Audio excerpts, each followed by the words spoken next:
Today, folks, we talking about Temu junk.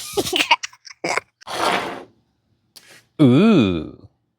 So fresh off the heels of actually receiving all the other Temu stuff and thinking, hey, this isn't that bad, I decided to get more. And a lot of this order wasn't anything special, honestly. But this one I thought was worth looking at. This is their fishing line spooler automated machine, I think is what they called it. And yeah, it's just a fishing line spooler. I've never had one of these before. I always did the, stick a pencil through it and hold it with your feet kind of thing. So I figured, why not give it a try? It was only a couple bucks. I kind of have my doubts, but we're going to check it out. So design-wise, it's kind of cool. Like it's all self-contained and it is compact. What I don't like is that this snaps around your fishing rod and it does not feel like that's going to last very long. Could be wrong. I mean, it's just a little hunk of plastic and it was only a couple bucks. But let's give it a go. Because we can, let's talk about the rod real quick. This is the Bass Pro Micro Light Glass, which if you don't have one of these, you should really get one. It's a really noodly fiberglass rod, and they're like $24.99, I think. And these things are so fun with panfish, trout. It's a heavy glass, so it's not the most sensitive thing in the world. But in terms of a fun rod and bang for the buck, it's actually fantastic. No fancy tools necessary for a line taker offer. Come on.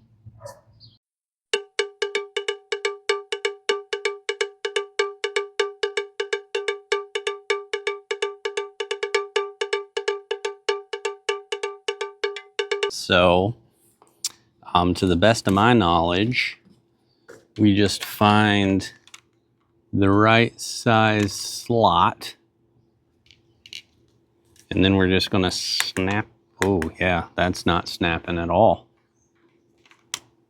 And then that's way too loose. Okay, not a great start. Maybe we can try to find a spot on the rod. Oof. So it finally snapped on way out there, which probably isn't a problem, but yeah, it's kind of awkward. All right, so now this goes through there and then screws in here, I think. That already popped loose. Super cool. And then, okay, just keep screwing. There's a big gap between the threads, which is weird. But we'll figure it out. And then there is a little spring-loaded side over here that you unscrew. And that is, in theory, supposed to provide tension. But that's not going to do it. Got line going everywhere. That's my fault. Ugh. Okay, quick reset. Had to get my line under control. So, this still needs to... Oh. Okay. Gross. This still needs to screw in more, apparently. And there we go. Okay, okay. That does have some tension on it. Yeah, okay. So just starting to maybe wind a little bit of line, and the line has come off the spool and gone down here and wrapped around this little shank thing that goes through here. So not a great start. Another reset. After yet another reset. Gonna try it. Hey, it's working. Okay, okay. Cool. So it's doing what it's supposed to do. It's staying where it's supposed to stay at the moment. The setup is like super, super fiddly, I do have to say. But I can feel that there's a really good tension on that. And it is doing what it's supposed to do. See how it handles some speed. Yeah.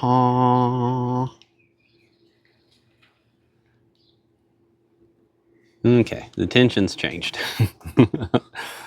Tighten that up a little bit again.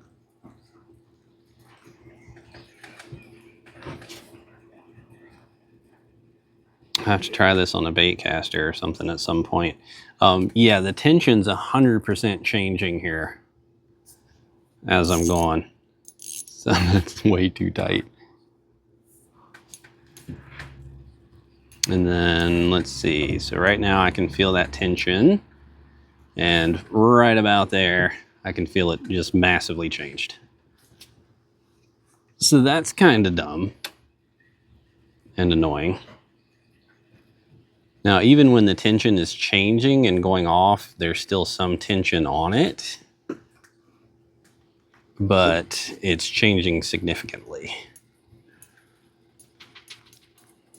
So, I mean, in all honesty, I could probably continue to run this even with the tension loose, because it's still a fair amount, but that tension is changing quite a bit.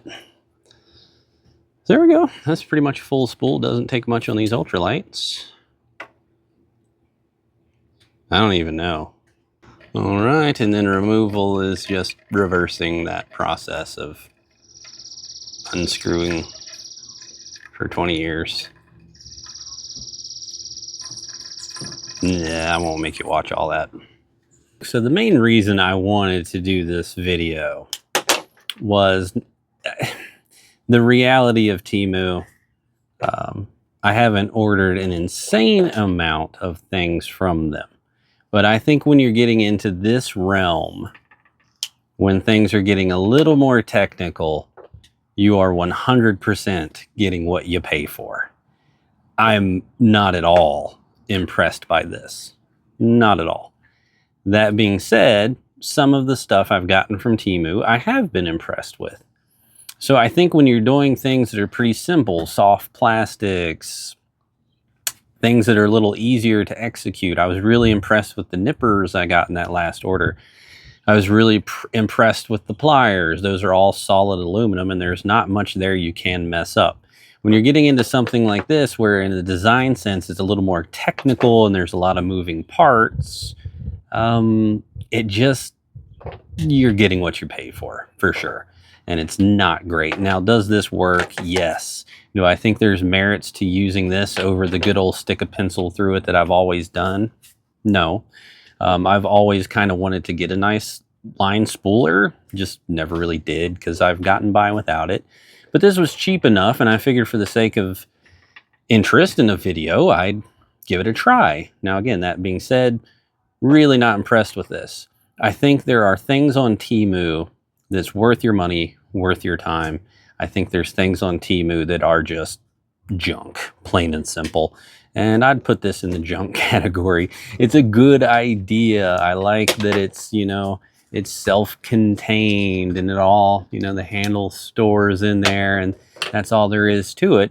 I like that. That's kind of nice. It's just the innovation's kind of cool. The execution, nope, not at all.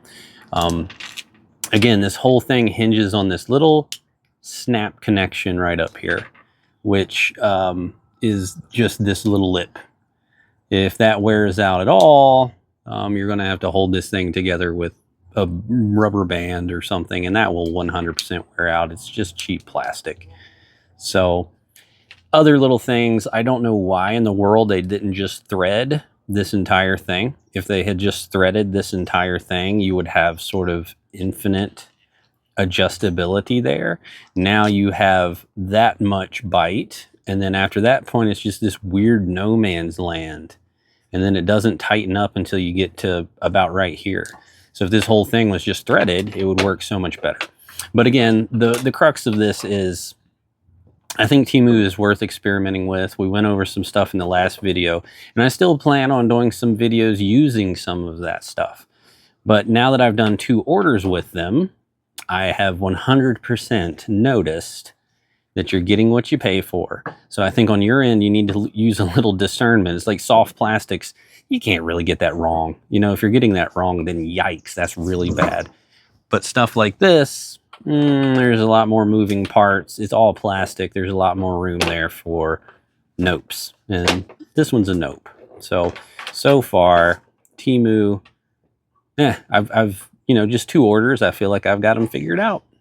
So just wanted to throw this one out there, get you a little idea of some more Temu stuff. And yeah, this one, not so cool. All right, bud, what do you think of the Temu Automated Line Winder XL 3000? It's junk. So did throwing it break it? Oh, no. At least it's got that going for it.